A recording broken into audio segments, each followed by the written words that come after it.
Welcome to 24/7 news TV. Bigg Boss season 8 కోసం చాలా మంది సోషల్ మీడియాలో వెయిట్ చేస్తున్నారు. అసలు ఎవరెవరు వస్తున్నారు, ఫైనల్ కంటెస్టెంట్స్ ఎవరు, మరి ఈ రోజు మనతో పాటు డిస్కస్ చేయడానికి బిగ్ బాస్ అనలిస్ట్ పరిటాల మూర్తి గారు మనతో ఉన్నారు. సో ఆయన్ని అడిగి మరిన్ని వివరాలు తెలుసుకుందాం. నమస్తే sir. Hi hi sir first చెప్పండి, ఫైనల్ లిస్ట్ కంటెస్టెంట్స్ది మీ దగ్గర ఉందా? చెప్పండి మాకు ఒకసారి. అంటే ఫైనల్ లిస్ట్ అని మనం చెప్పలేము. 100% ఫైనల్ అనేది లేదు. ఎందుకంటే ఇంకా ఉంది, ఫ్యూ డేస్ ఉంది కాబట్టి 10 మోర్ డేస్ ఉంది ఇంకా. అయితే సెప్టెంబర్ 1కి లాంచ్ చేస్తున్నారా, గ్రాండ్గా 8కి లాంచ్ చేస్తున్నారా అనేది ఇంకా ప్రోమో రిలీజ్ చేయలే right of now. So maximum September 1కే లాంచ్ చేసే అవకాశాలు ఉన్నాయి. సో ఫస్ట్కి ఒకవేళ వస్తే మాత్రం ఖచ్చితంగా ఒక 19 మంది అయితే హౌస్లోకి వెళ్ళే అవకాశాలు ఉన్నాయి. సోషల్ మీడియాలో రకరకాల లిస్టులు వచ్చినాయి, చాలా లిస్టులు వచ్చినాయి. అయితే నేను ఎక్స్క్లూజివ్గా కలెక్ట్ చేసిన లిస్ట్ కూడా ఉంది. ఆల్రెడీ నేను నా రివ్యూలో ఒకసారి చెప్పాను. సో ఆ లిస్ట్ ప్రకారం మనం ఒకసారి చూద్దాం ఎవరెవరు వస్తున్నారంటే. సో బేబక్క, బెజవాడ బేబక్క అంటారు, ఆమె అమెరికాలో ఉంటుంది. సో అమ్మాయి సింగర్ కూడా బాగా పాడుతుంది, అలాగే స్టాండప్ కామెడీ చేసేది, చాలా ఈవెంట్స్కి యాక్చువల్గా యాంకరింగ్ కూడా చేసింది తను యుఎస్ సెటిల్డ్. సో తను వచ్చే అవకాశాలు అయితే ఉన్నాయి. సో నెక్స్ట్ ఇంకొకళ్ళు ఎవరు అంటే మనకి బాగా ఫేమస్ మొగల్ రేకుల్ సీరియల్ అప్పట్లో. సో ఆ సీరియల్ నుంచి ఆర్టిస్ట్ ఇంద్రనీల్ కూడా కన్ఫర్మ్ కంటెస్టెంటే అనేది ఒక సమాచారం. అంటే ఇంద్రనీల్ కూడా వస్తున్నాడు. ఆ తర్వాత జబర్దస్త్లో ఆర్టిస్ట్ ఒక ఆమె ఉంటుంది, పవిత్ర అని చెప్పి. సో పవిత్ర ఆర్టిస్ట్, ఆ అమ్మాయి అందరికీ తెలిసింది, వెల్ నోన్, చాలా హైపర్ ఉంటుంది, చాలా స్పీడ్గా పంచులేస్తుంది, కొంచెం కామెడీ క్యారెక్టర్స్ అవి వర్కౌట్ చేస్తుంది కాబట్టి లోపల టాస్క్ల ప్రకారం కూడా వర్కౌట్ అవుతుంది వస్తే, అంటే స్కిట్స్ కూడా చేయాల్సి ఉంటుంది కదా. సో నెక్స్ట్ యాదమరాజు మనకు తెలుసు, పటాస్ నుంచి స్టార్ట్ అయింది కెరియర్. ఆ తర్వాత సినిమాల్లోకి వచ్చాడు, ఆ తర్వాత షోస్ చేశాడు, ఈవెన్ జబర్దస్త్లో కూడా చాలా స్కిట్స్ చేశాడు. తను ఆటోమేటిక్గా స్పాంటినిటీ అనేది ఉంటుంది తనలో, జోకులు వేయడం కానీ అది కానీ ఇది కానీ. సో వీళ్ళిద్దరు కామెడీ అయితే బాగా హిట్ అవుతుంది ఈ సీజన్లో. అంటే పవిత్ర అండ్ యాదమరాజు ఇద్దరు కూడా ఉంటే సో బాగుంటుందని ఏమైనా కెమిస్ట్రీలో అతను కూడా కన్ఫర్మ్ చేసినట్టే ఆల్మోస్ట్. అలాగే సింగర్ కేటగిరీకి వస్తే సింగర్ సాకేత్, ఫస్ట్ నుంచి కూడా సింగర్ సాకేత్ పేరే వినిపిస్తుంది. శ్రీకృష్ణ అన్నారు, ఆ తర్వాత ఇంకొక అమ్మాయి లిప్సికా అన్నారు, ఇట్లా అన్నారు కానీ బట్ సాకేత్ అయితే వస్తున్నాడు. సో లిప్సికా పేరు కూడా ఉంది. మేబీ ఏమన్నా తొందరగా ఎలిమినేట్ అయిపోతే ఒక సింగర్ కూడా లోపల ఉండి ఏమన్నా వైల్డ్ కార్డ్ ఎంట్రీ ఏమన్నా ఉంటే తను కూడా ఉండే అవకాశాలు అయితే ఉన్నాయి. సో నెక్స్ట్ ఏంటంటే యూట్యూబ్ కేటగిరీ నుంచి సో కిరాక్ సీత 7 ఆర్ట్స్లో తను కొంచెం స్కిట్స్ అయి చేసేది. సో ఆ ఛానల్ బాగా ఫేమస్ అయినప్పుడు సరయుతో పాటుగా తను అప్పట్లో చేసేది. అప్పట్లో సరయుని తీసుకున్నారు సీజన్లో. సో అన్ఫార్చునేట్లీ తను మధ్యలోనే వెళ్ళిపోయింది ఫస్ట్ సార్ సెకండ్ వీక్. ఇప్పుడు కిరాక్ సీతని తీసుకున్నారు. 2-3 సినిమాల్లో కూడా చేసింది తను గుడ్ లుకింగ్ గర్ల్, బాగుంటుంది, స్క్రీన్ మీద అపిరెన్స్ కూడా బాగుంటుంది. సో తను కూడా వచ్చే అవకాశం ఉంది. నెక్స్ట్ సీరియల్స్ కేటగిరీలో యష్మి గౌడ అంటే మీకు కృష్ణ ముకుంద మురారి సీరియల్ బాగా ఫేమస్ సీరియల్.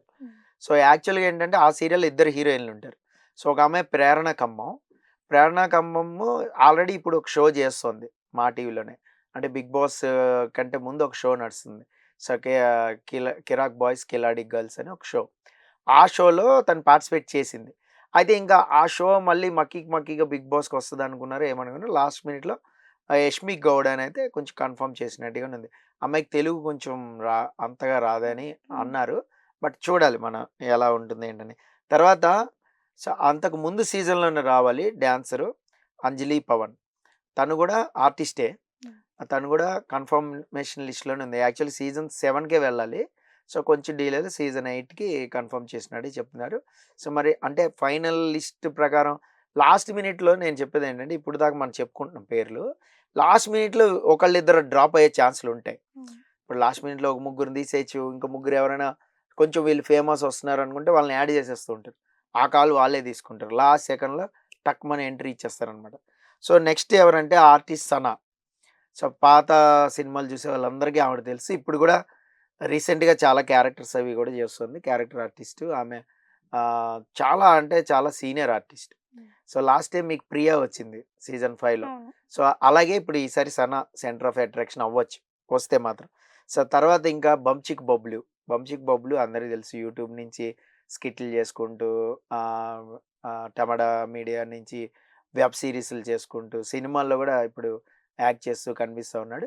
సో తను కూడా వచ్చే ఛాన్స్ ఉంది, కన్ఫర్మేషన్ లిస్ట్లో ఉన్నాడు అతను కూడా. నెక్స్ట్ సౌమ్యారావు అని యాంకర్. తను ఏంటంటే ఫస్ట్ కన్నడ అమ్మాయి. ఆ అమ్మాయి జబర్దస్త్‌కి ఫస్ట్ యాంకరింగ్ షో స్టార్ట్ చేసింది. హ్మ్. ఒక ఫ్యూ ఎపిసోడ్స్ చేసుంటుంది మేబీ. ఒక 10, 12 చేసుండొచ్చు. తర్వాత తను వేరే ఈవెంట్స్ అని, షోస్ అని వచ్చేసింది. ఆ తర్వాత యాంకరింగ్ కూడా చేస్తుంది. ఇప్పుడు చూస్తే మీకు 'కిరాక్ బాయ్స్' షోలో కూడా తను పార్టిసిపేట్ చేస్తుంది. One of the participant. So next ఎవరు అంటే Om Aditya, senior hero category. Last time మీకు సీజన్ శివాజీ వచ్చాడు సీనియర్ హీరో కేటగిరీ. సో అలాగే సీనియర్ హీరో కింద ఓం ఆదిత్యని ఈసారి తీసుకుంటున్నారు. ఓం ఆదిత్య కూడా ఉండే అవకాశం ఉంది. నెక్స్ట్ ఎవరంటే రీతు చౌదరి. సో మనకి దావత్ ప్రోగ్రామ్ చేస్తుంది. అంతకుముందు కొన్ని ప్రోగ్రామ్స్ చేసి లాస్ట్ మినిట్లో ఏమైనా రీతు చౌదరిని డ్రాప్ చేస్తారా అని ఒక క్వశ్చన్ మార్క్ కూడా ఉంది మరి. సో ఇప్పటి వరకు అయితే కన్ఫర్మేషన్ లిస్ట్లోనే ఉంది. ఫస్ట్ నుంచి అసలు సీజన్ 8లో ఎవరెవరు రాబోతున్నారు అన్నప్పుడు ఫస్ట్ వినిపించిన పేరే ఈ అమ్మాయి పేరు, రీతు చౌదరి.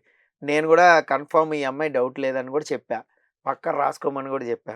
ఇక నెక్స్ట్ సీరియల్ ఆర్టిస్ట్ నిఖిల్ రాబోతున్నాడు. తను ఆల్రెడీ ఈ షో చేస్తున్నాడు. ఇప్పుడు చూడండి, ఇక్కడే మీకు ఒక 5 మంది ఉన్నారు. ఏది 'కిరాక్ బాయ్స్ కిలాడి గర్ల్స్' షోలో ఉన్నోళ్ళు యాంకరింగ్‌తో సహా కలుపుకుంటే 6 వరకు వస్తున్నారు. అంటే సిమిలర్ షో అయిపోద్ది మళ్ళా. సో అందుకని చెప్పి మేబీ ఏమైనా లాస్ట్ మినిట్లో వీళ్ళని కొంతమందిని డ్రాప్ చేస్తారా అని నేను అనుకుంటున్నా. వీళ్ళని తీసి ఎవరైనా కొంచెం కొత్త వాళ్ళని ఎవరినైనా పెట్టుకుంటారని. ఇక నెక్స్ట్ తేజస్వి గౌడ. ఈ అమ్మాయి అమర్దీప్ వాళ్ళ మిసెస్. సీరియల్స్ కూడా చేస్తుంది, సీరియల్ ఆర్టిస్ట్. దీనికి సోషల్ మీడియాలో మంచి ఫాలోయింగ్ ఉంది. అంటే స్టార్టింగే మీకు నామినేషన్స్లోకి వచ్చినా కూడా సో ఓటింగ్ దదరిల్లిపోద్ది అన్నట్టు. సో ఈసారి చూడండి, ఈ కంటెస్టెంట్ విన్నర్ అయినా ఆశ్చర్యపడక్కర్లా. సీజన్ 8కి ముందే చెప్తున్నా నేను. తిని కానీ హౌస్లోకి ఎంట్రీ ఇచ్చిందంటే తినకున్న ఫాలోయింగ్ ఎలా ఉంది అంటే ఓట్ బ్యాంక్ ఉంది. తినకి సపరేట్ ఫాలోవర్స్ ఉన్నారు. సో దానివల్ల ఏమవుతుందంటే ఇప్పుడు లాస్ట్ టైం మీకు పల్లవి ప్రశాంత్ వచ్చినప్పుడు ఓట్ బ్యాంక్తో వచ్చాడు. ఫస్ట్ 2-3 వారాలు నామినేషన్లోకి వచ్చినా సేఫ్ అయిపోతారు అనమాట. ఫస్ట్ 2-3 వారాలే క్రిటికల్గా ఉంటుంది. మనం ఎంట్రీ ఇచ్చిన తర్వాత వాళ్ళు ఎలిమినేట్ అయిపోతే అప్పుడు ఎలిమినేట్ అయిపోయినట్టు. వాళ్ళు కానీ అక్కడ సస్టైన్ అయ్యారా, వాళ్ళ గేమ్ ఏంటని చూపించారా, వాళ్ళకి సపరేట్ ఫ్యాన్ ఫాలోయింగ్ అనేది వచ్చేస్తుంది. దాంతో వాళ్ళు టాప్ 5 వరకు వెళ్ళిపోతారు. మీకు లాస్ట్ టైం ఎగ్జాంపుల్ చెప్పాలంటే ప్రిన్స్ యావర్ చెప్పొచ్చు.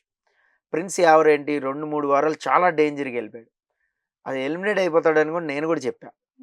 కానీ ఒక్క టాస్క్ ఆడాడు, బ్రహ్మాండంగా ఆడాడు. దాంతో ఏమైందంటే టాప్ 5 వరకు సర్వే అయిపోయాడు. ఎక్కడ 3rd వీక్, ఎక్కడ 15th వీక్, అంటే ఇన్ని వారాలు ఫ్యాన్స్ ఓట్లు వేస్తూనే ఉన్నారనమాట. సో అలాగే ఏంటంటే మన గేమ్ అనేది చూపించుకునే ఆపర్చునిటీ మనకి స్టార్టింగ్లోనే రాదు, 2-3 వారాల తర్వాత వస్తుంది. సో దానికి వాళ్ళు ఆ 3 వారాలు సస్టైన్ అవ్వడానికి ఏమి హెల్ప్ అవుతుంది అంటే బయట ఉన్న ఫ్యాన్ ఫాలోయింగ్ ఏదైతే ఉంటుందో అది ఓట్ బ్యాంక్ అవుతుంది. సో ఈ అమ్మాయికి పర్టికులర్గా తేజస్వి గౌడకి ఓట్ బ్యాంక్ బాగుంది. సో కాబట్టి అలా గేమ్ ముందుకు తీసుకుని వెళ్ళి గేమ్ పర్ఫెక్ట్గా ఆడితే విన్నర్ అయిపోయినా ఆశ్చర్యం లేదు, గుర్తుపెట్టుకోండి. నెక్స్ట్ అభిరామ్ అని ఒక అతను ఉన్నాడు. ఈ పేరు కొత్తగా వినిపించింది, యాక్చువల్గా ప్రీవియస్ లిస్ట్లో కూడా లేదు. తిని ఏంటంటే 2-3 సినిమాలు చేశాడు. సో నీతో అని, రాహు అని, ఈకమ్ ఏదో సినిమాలు, సంథింగ్ సినిమాలు. స్మాల్ ఆర్టిస్టే, బట్ ఏంటంటే అంత వెల్ నోన్ పర్సన్ కాదు. ఇలా ఎక్స్పెక్టేషన్ లేని వాళ్ళే షోలోకి వెళ్ళిన తర్వాత అద్భుతాలు చేస్తారనమాట. సో ఎక్స్పెక్టేషన్ ఉన్నవాళ్ళు వాళ్ళు గేమ్ వాళ్ళే చెడగొట్టుకున్నట్టు కూడా అవుతుంది. సో ఇంకొక పేరు కూడా వినిపిస్తుంది మనకి ఏంటంటే అడ్వకేట్ సుబ్బు. ఇది లాస్ట్ మినిట్ వరకు చెప్పలేము, అది సస్పెన్స్గానే ఉంది. సో వెళ్తాడా వెళ్ళడా అనేది కన్ఫర్మేషన్ అయితే ప్రస్తుతానికి అయితే లేదు ఈ ఒక్క పేరు. సో ఇంకొక పేరు ఎవరిది అంటే అనిల్ గీలా, యూట్యూబర్. ఆయన కూడా మై విలేజ్ షో అందరికి తెలిసిందే. సో ఆ గంగవ్వతో పాటు ట్రావెల్ చేస్తూ ఆ షో నడిపాడు. ఆ తర్వాత తను సొంతంగా కొన్ని స్కిట్స్ చేయడం, కొన్ని వ్లాగ్స్ చేయడం. సో ఆ వ్లాగ్ చాలా సూపర్ హిట్ అయిపోయి 1 million వ్యూస్ ఉంటాయి అనమాట. సో తను కూడా వెళ్ళే అవకాశం ఉంది. పర్టికులర్గా ఇప్పటి వరకు అయితే ఈ 19 మంది లిస్ట్ అయితే మన దగ్గర ఉంది.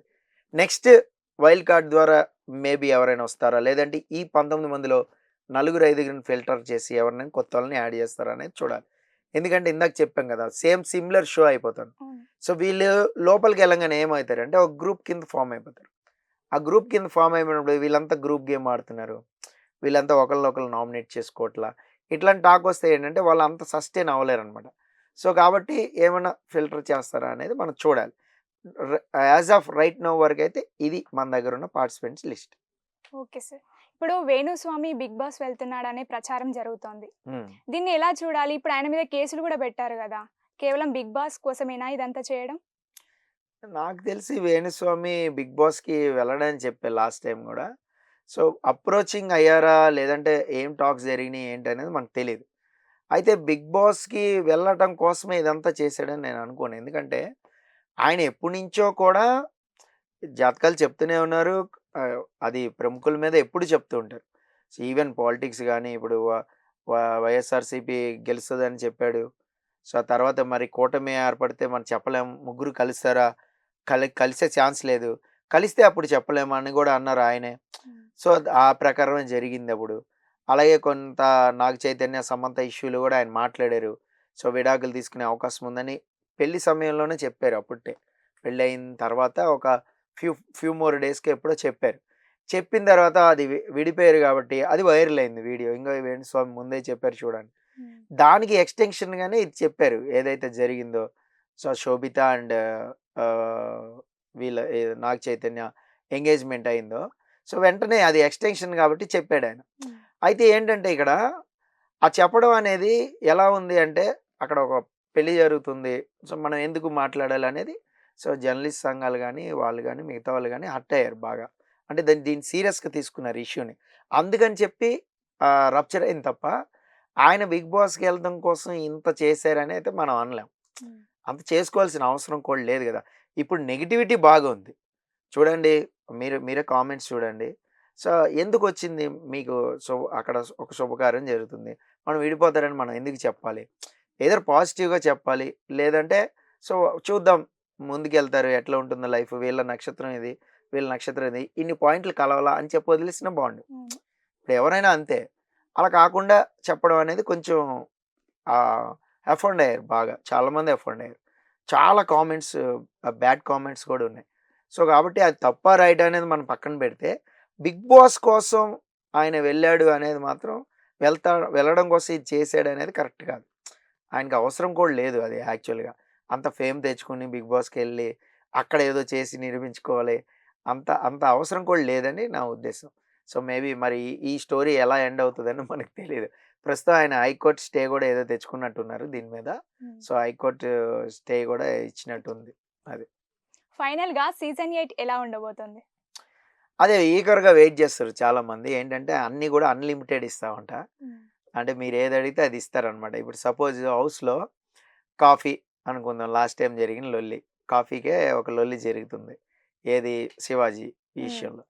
ఇప్పుడు కాఫీ పౌడర్లు ఇచ్చేస్తారు అన్లిమిటెడ్గా, మీ ఇష్టం తాగండి దొరలండి. ఫుడ్ అన్లిమిటెడ్గా ఇస్తాం, మీకు కావాల్సింది, మాకు కావాల్సిన ఎంటర్టైన్మెంట్ చేయండి. సో ఆ ఇవ్వడం కూడా అలాగే ఇస్తారు, లాక్కోవడం జరిగితే అలాగే లాక్కుంటారు. సో ప్రోమోలో కాన్సెప్ట్ అదే ఉంది. ఏంటంటే నాకు ఇది కావాలి అనగానే టక్మని వెళ్ళి ఎడారిలో వేస్తారు. అంటే దాని అర్థం అదే ఇండైరెక్ట్గా, మీకు ఎంతైనా అన్లిమిటెడ్గా ఇస్తాం, నువ్వు నోరు జారి అడిగితే చాలు అయిపోద్ది అది. సో అలాగా పనిష్మెంట్లు కూడా అలాగే ఉంటాయి అని అనుకుంటున్నా. మరి కొత్తగా అనేది నేను చెప్పలేను. సీజన్ 8 సూపర్ ఎరగదీస్తారని మనం చెప్పలేం. ఫార్మేట్ అదే ఉంటుంది. ఇప్పుడు నామినేషన్ ప్రాసెస్ అనేది కంపల్సరీ. హౌస్లోకి వెళ్ళాక వెంటనే పెట్టేస్తారు, ఇలా ఎంటర్ అవుతారు, సెటిల్ అవ్వగానే నామినేషన్ ప్రక్రియ స్టార్ట్ అవుతుంది అని ఒక వాయిస్, అమ్మ సత్యమరా బాబు అనుకుంటారు, అది చేయాలి. ఆ తర్వాత మీకు టాస్క్లు ఆడాలి కంపల్సరీగా, captain of the week compulsory ఉంటారు. అలాగే లగ్జరీ బడ్జెట్ కోసం చిన్న చిన్న ఫన్ గేమ్స్ ఆడతారు, స్పాన్సర్ గేమ్లు ఆడతారు. ఇంతకంటే పవర్ ప్యాక్ చేయలేరు ఆ వీక్ని. ఇక శుక్రవారం వచ్చిందంటే కంపల్సరీ వర్స్ట్ పర్ఫార్మర్ ఎవరు, ఈ వారం బెస్ట్ పర్ఫార్మర్ ఎవరు, వాళ్ళల్లో వాళ్ళకి voting. Saturday Nagarjuna coming, class speaking, ఇలాగ ఉంటాయి అనమాట. తర్వాత Sunday entertainment, fun day Sunday అనుకుంటే ఆయన ఏ సెలబ్రిటీని తెచ్చి గేమ్స్ అని. The format structure of the Bigg Boss ఇదే. ఇప్పుడు ఎంతమంది ఎవరు పార్టిసిపెంట్స్ లోపలికి వెళ్ళినా ద బేసిక్ స్కెల్టన్ ఇదే. దీన్ని ఏమైనా కొంచెం కొత్తగా పాయింట్లు, లాస్ట్ టైం ఉల్టా పుల్టా అన్నారు. ఈ ఉల్టా పుల్టాలో వాళ్ళు స్పేస్ తీసుకుని చక్కగా మంచిగా జెన్యూన్ వాళ్ళని ఉల్టా పుల్టా చేసి వాళ్ళకి టాప్ ఇచ్చారు, మిగతా వాళ్ళకి లో ఇచ్చారు. ఇప్పుడు చూడండి, రాజులు బంటులు అనే టాస్క్ ఆడాం, సపోజ్ ఎగ్జాంపుల్ చెప్తున్నా. రాజులు అయ్యారు ఒక 5గురు, బంట్లు వేయరు ఒక 7 అనుకో. దీన్ని ఉల్టా పుల్టా చేస్తే బంట్లు రాజులు వేయరు, రాజులు బంట్లు వేయరు.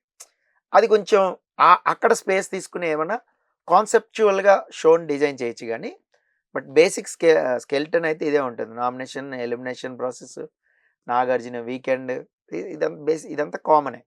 సో సీజన్ 8 కొత్తగా ఉంటుందని మనం అనుకోలేం కానీ పార్టిసిపెంట్స్ ఆడే విధానం జనాలకి నచ్చితే మాత్రం ఖచ్చితంగా హిట్ చేస్తుంది. సీజన్ 6 ఫెయిల్ అయింది కూడా అదే. పార్టిసిపెంట్స్ ఆ ఏదైతే ఉందో ఇప్పుడు నేను చెప్పిన ప్రాసెస్లో వాళ్ళ గేమ్ని ప్రొజెక్ట్ చేయలేకపోయారు. సో వాళ్ళ ఇండివిజువల్ డెసిషన్లు లోపలికి వెళ్ళిన తర్వాత వాళ్ళ సొంత పెత్తనాలు ఎక్కువైపోయింది. సో అందుకని చెప్పి అక్కడ లేజీ అయిపోయింది. ఇప్పుడు ఎంటర్టైన్మెంట్ చేయాలి ఒక టాస్క్లు అంటే ఖచ్చితంగా చేయాలి. అప్పుడు నాకు రాదు, డ్యాన్స్ రాదు, నేను చేయను, అక్కడ అయిపోద్ది, సప్రెస్ అయిపోద్ది. ఒక నలుగురు అలా పక్క వచ్చేసారు. పక్క వచ్చేసి మిగతా వాళ్ళు పిచ్చోళ్ళు కాదుగా పాపం ఆడేవాళ్ళు డ్యాన్సెస్. పోతే పోయిందిలే టాస్క్, ఈ వారం క్యాప్టెన్సీ రాదు అంతేగా, ఇలా ఉంటుంది యాటిట్యూడ్ అప్పుడు 6లో. అందుకనే అది అంత సక్సెస్ అవ్వలేదు. బట్ 7లోకి వచ్చారు అలా లేదు, అందరూ పర్ఫామ్ చేశారు. ఈవెన్ సీరియల్ ఆర్టిస్టులు లాస్ట్ వరకు మీకు ఆల్మోస్ట్ టాప్ 7 వరకు ఉన్నారు. అందరూ కూడా బెస్ట్ పర్ఫార్మెన్స్ ఇచ్చారు. లాస్ట్ మినిట్ వరకు కూడా కెప్టెన్ అవ్వాలని అమర్ పోరాడుతూ ఆడాడు. ఆ ఫ్రస్ట్రేషన్ పీక్స్కి వెళ్ళిపోయి ఒక మెంటల్ ఎమోషన్ కూడా వచ్చేసింది. సో ఆ రకంగా that's also one of the entertainment, మనం కాదనం. దానికోసం కూడా చూస్తారు. ఇప్పుడు కావాల్సిన కంటెంట్ బిగ్ బాస్కి ఏముంటుంది అనేది పార్టిసిపెంట్స్ చేతిలోనే ఉంటుంది. నేను చెప్పిన స్కెల్టన్ అయితే అలాగే ఉంటుంది బేసిక్ స్ట్రక్చరు. ఈ పార్టిసిపెంట్స్ దీన్ని ఎలా యూజ్ చేసుకుని ఆడతారు అనేది దాని మీద హిట్ ఉంటుంది. సో నాకు తెలిసి ఈ సీజన్ 8 హిట్ అవుతుందని అనుకుంటున్నాను. ఇప్పుడు వరకు ఉన్న పార్టిసిపెంట్స్ అయితే బాగానే ఆడతారు, గేమ్ని బాగా డీల్ చేస్తారు, ఓవర్ స్మార్ట్గా కూడా ఆలోచిస్తారు. సో ఇలా అయితే ఇది ఇలా లాజిక్స్ కూడా వర్కౌట్ చేస్తారు. సో చూద్దాం, మరి కాంబినేషన్ అయితే బాగానే ఉంది. సీజన్ 8 హిట్ అయితే మనకు కూడా రివీల్ చెప్పుకుంటేనే బాగుంటుంది. మీ విలువైన సమయాన్ని మాకు కేటాయించినందుకు thank you sir. Thank you.